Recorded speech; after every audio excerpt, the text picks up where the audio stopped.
আল্লাহু আকবার। হযরত ওমর ফারুক রাদিয়াল্লাহু তাআলা আনহু একজন সাহাবীর কাছে নবীজির ইন্তেকালের পূর্বে একজন সাহাবীর কাছে নবীজি সাল্লাল্লাহু আলাইহি ওয়াসাল্লাম সাহাবীকে সংগোপনে ডেকে ডেকে বললেন, এই সাহাবী, আমি তোমাকে কিছু গোপন কথা বলবো। কি গোপন কথা? বলে, আমি আমার সাহাবীদের মধ্যে কিছু মুনাফিক আছে, এই মুনাফিকদের কিছু নিদর্শন তোমাকে বলে দিয়ে যাব। এরা মুনাফিক, এরা মুনাফিক। তো কথা কি আর গোপন থাকে নাকি?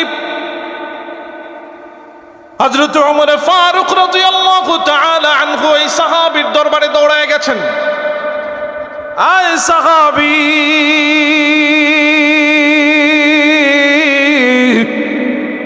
শুনেছি নবীজি নাকি তোমার কাছে মুনাফিকদের একটা লিস্ট দিয়ে গেছে। দেখো তো দেখি ওই লিস্টের মধ্যে আমি ওমরের নাম আছে কিনা।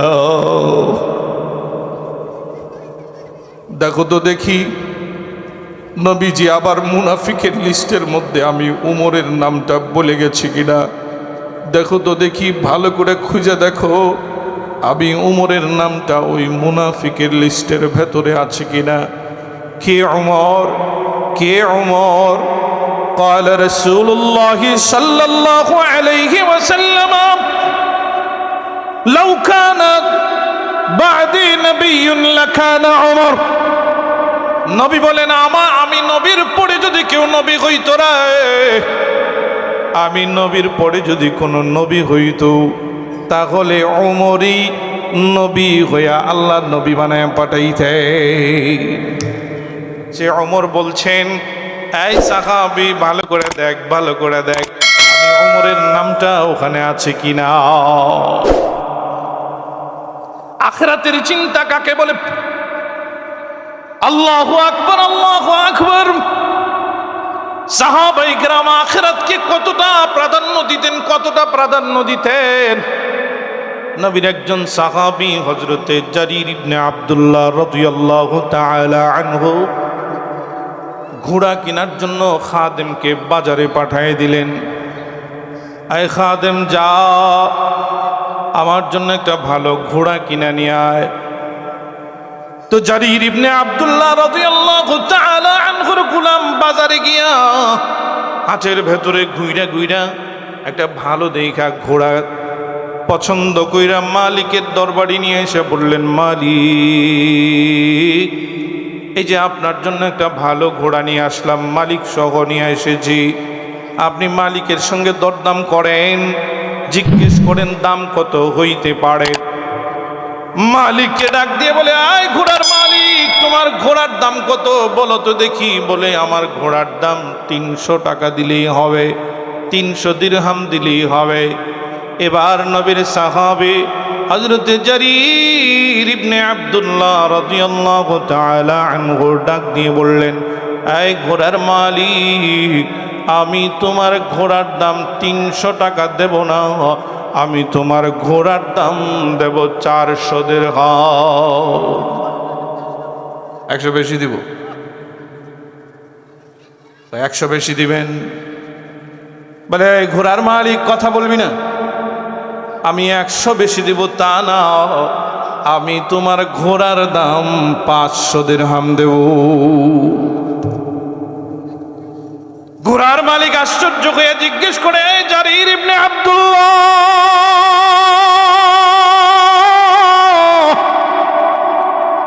কি ব্যাপার, কি ব্যাপার? ঘোড়ার দাম চাইলাম মাত্র 300, আপনি 500 কেন দিবেন, কেন দিবেন? চুপ কর, কথা বলবি না। আমি তোর ঘোড়ার দাম 500 দেব না, দেব 600। বাড়তেছে 100 করে। এবার জারির ইবনে আব্দুল্লাহ নবীর সাহাবীর 600তেও যেন মন ভরে না, মন ভরে না। বলে, আয় 600 দিব না 700 দিব। কত দিবে? 700। আল্লাহু আকবার, আল্লাহু আকবার। উপস্থিত সাহাবায়ে কেরাম ডাক দিয়ে বললেন, এই জারির, পাগল হয়ে গেছ, মালিকে চায় 300, তুমি 700 কেন দিবা? 700 কেন দিবা? নবীর সাহাবী হযরত জারীর ইবনে আব্দুল্লাহ রাদিয়াল্লাহু তাআলা আনহু উপস্থিত লোকদেরকে আশ্চর্যান্বিত করাইয়া এবার তিনি ডাক দিয়ে বললেন, এই উপস্থিত লোকেরা শোনো, আমি জারীর ইবনে আব্দুল্লাহ এই ঘোড়ার দাম 700 দেব না। বলে কত দিবা? বলে এই ঘোড়ার দাম আমি নবীর সাহাবী জারীর ইবনে আব্দুল্লাহ 800 টাকা দেব।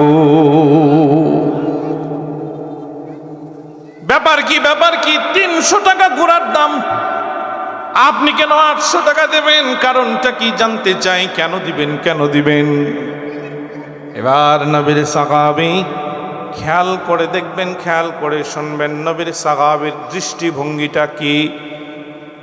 নবীজি সাল্লাল্লাহু আলাইহি ওয়াসাল্লাম তার সাহাবায়ে কেরামের দিলটাকে কত পবিত্র বানিয়েছিলেন, কত সুস্থ ছিল। চিন্তা ভাবনাটা কি, দৃষ্টিভঙ্গিটা কি, ভালো করে খেয়াল করবেন।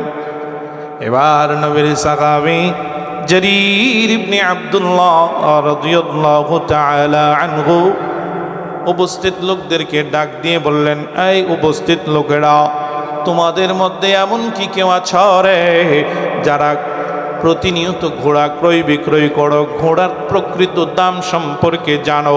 এমন কি কেউ আছো? 2 জন হাত উঠাইলেন, ডাক দিয়ে বললেন, সামনে আসো, ঘোড়াটাকে আগা গোড়া ভালো করে দেখো তো দেখি ঘোড়ার প্রকৃত মূল্য কত হইতে পারে। নবীর সাহাবী, এই ঘোড়ার দাম তো আপনি যা দিতে চাচ্ছেন এই রকমই হবে। 300 টাকা কি দাম হয়? কেন, এটা অনেক কম। নবীর সাহাবী ডাক দিয়ে বললেন, এই দুনিয়ার মানুষেরা শোনো, আমি নবীর সাহাবী জারীর ইবনে আব্দুল্লাহ সুযোগের সদ্ব্যবহার করতে চাই না। আমি আজকে নতুন ঘোড়া কিনতেছি, ব্যাপারটা এমন নয়। আমি আগে ঘোড়া আরো অনেক ক্রয় বিক্রয় করেছি, কিনেছি, ব্যবসা করেছি। আমি জানি এই ঘোড়াটার দাম 300 টাকা নয়। হয়তো মালিক প্রকৃত দাম জানে না, অথবা জানলে পরেও কোনো সমস্যায় পইরা 300 টাকায় বিক্রি করতে চাচ্ছে। আমি তার কাছ থেকে সুযোগে সদ্ব্যবহার না কইরা ন্যায্য মূল্য 800 টাকা দিয়া কিনতে চাই। চিন্তা করা যায়, চিন্তা করা যায়। কাস্টমার দেখা দাম চাবেন মিয়া? ব্যবসা কি এত সোজা? কাস্টমার দেখা দাম চাওয়া লাগে? সব কাস্টমারের সাথে দাম সমান চাইলে ব্যবসা হবে না।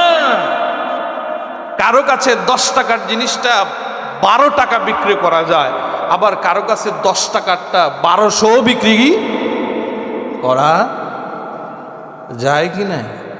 এরকম মক্কেল কাস্টমার আছে না? নাই আছে। দিলেন কুব একটা, কুব দিলেন একটা, দিলেন কুব, বুঝেন নাই? বৃষ্টি একটু একটু বৃষ্টি, গাড়িও কম, ড্রাইভার মনে করলো ঠিক আছে এখন একটু সুযোগ পাওয়া গেছে, কাস্টমার বেশি, মাছ কম, দামটা একটু বাড়াই দিই, সুযোগের সুদ ব্যবহারটা করে দিই। করতে পারেন, কিন্তু আপনার এই আত্মাটা যদি পরিশুদ্ধ থাকে তখন আপনি চিন্তাটা অন্যভাবে করবেন যে না, ব্যবসা তো আজকের জন্যই আমার না, খাবার তো আমার মালিক দেবে। এজন্য আল্লাহ তাআলা বলেন, বাল তুসিরুনাল হায়াতাদ দুনিয়া, যারা দুনিয়াকে প্রাধান্য দেবে এরা সুযোগে সদ্ব্যবহার করতে চাবে, ক্ষমতা থাকলে ক্ষমতা খাটাইতে চাবে। আর যারা দুনিয়াকে প্রাধান্য দেবে না এরা চিন্তা করবে ক্ষমতা আজ আছে কাল। তিলকাল আইয়ামু নুদাবিলুহা বাইনান নাস, আল্লাহ বলেন আমি সময় পরিবর্তন করে দেই। সময় কি করে দেই? পরিবর্তন করে দেই। তুমি তোমার নিজেকে যত ক্ষমতা বানিয়ে মনে করো না কেন, আমি আল্লাহর কাছে তুরির বিষয়, ইশারা দিলেই সব পরিবর্তন।